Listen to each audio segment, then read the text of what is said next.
Привет всем! Вы на канале у Татьяны Инфо. В сегодняшнем видео вы узнаете, как легко и быстро в домашних условиях избавиться от бронхита и от кашля. Издавна редька и мед считались хорошим средством для лечения бронхита и кашля. К тому же это очень вкусно. Они обладают иммуностимулирующим и антимикробным действием. Что же нам понадобится для приготовления такого чудо-средства, такого лечебного средства? Нам понадобится, конечно же, редька. Редька среднего размера и острый нож.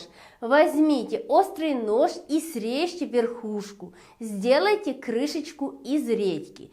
Редька должна быть черной.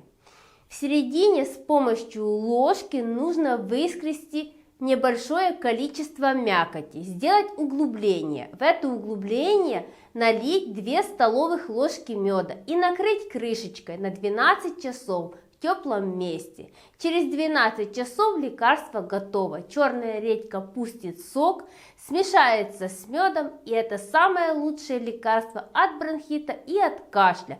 Применять такое лекарство нужно за 10 минут до еды 3 раза в день. Можно даже детям. Через 3 дня берем свежую редьку и проделываем с нею те же манипуляции. И лекарство вновь готово. Делайте, и у вас всегда все получится, и вы будете здоровы. Понравилось сегодняшнее видео, жмите лайк, делитесь с друзьями, пишите комментарии, и до новых видео, и до новых встреч. Пока-пока.